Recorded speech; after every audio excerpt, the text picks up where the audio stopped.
dans un univers particulier. C'est quoi cette musique? Ça vous fait penser à quoi? X-Files qui arrive bientôt?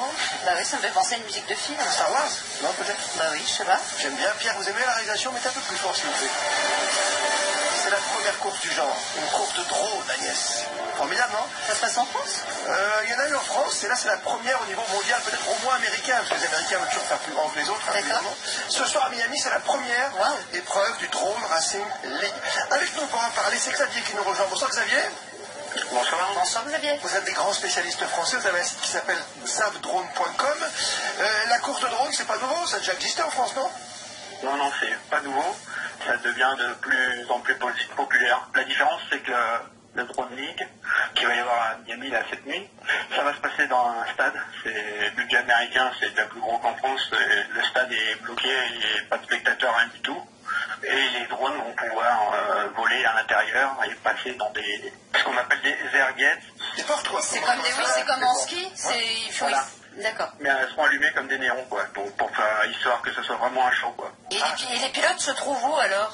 Les pilotes se trouvent dans une salle. Il y a sur les drones, il y a une caméra, plus un émetteur vidéo. Et les pilotes sont assis dans une petite salle tranquille. Et eux, ils ont des lunettes, qu'on appelle des lunettes FPV. C'est des grosses lunettes qu'on voit aujourd'hui, là, on voit du virtuel. On a l'air très intelligent avec. Enfin, en 3D, quoi. Ouais, voilà, mais c'est vrai qu'on n'a pas l'air très fut-fut quand on l'a sur le... Non, je vous embête, je vous taquine.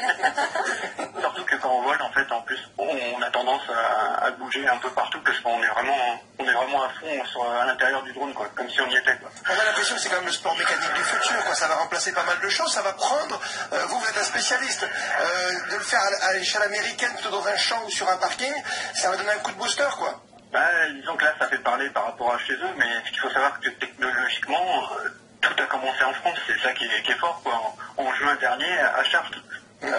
Parce que le problème, c'est que les fréquences, on ne vole pas avec n'importe quelle fréquence, ni avec n'importe quelle puissance de fréquence, c'est réglementé. Donc, comme il n'y a pas beaucoup de fréquences, si on vole à plusieurs, des fois, on n'a plus de vidéo, on a la vidéo du voisin. Donc, quand on pilote, c'est la panique.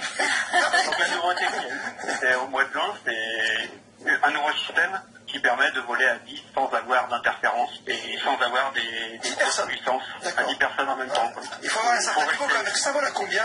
En plus de 100 km/h, donc avec une petite machine comme ça fait vraiment des sacrées accélérations. Ah ouais, quand même. Quand on voit les vidéos, tout le monde a envie de faire ça, piloter comme ça avec les lunettes, mais en fait, avant de piloter avec les lunettes, il faut déjà apprendre avec des petites machines qui volent tout doucement, qui ne risquent rien, qu'on a d'apprendre les bases, quoi. Ça donne envie, Xavier, ça donne vraiment envie ce sport d'un nouveau genre. Peut-être dans 20, 30 ans, on en parlera plus sur le Grand Prix de France de drone, qui sait, à venir. L'année prochaine, on vous appelle, mais vous êtes à Miami, hein. Ouais, merci.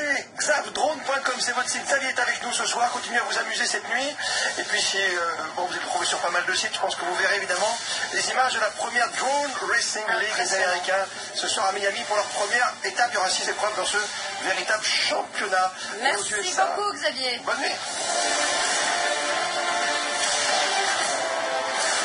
Et dans un instant, c'est Agnès avec les peluches. Agnès Bonfillon, Christophe Paco. RTL Grand Soir.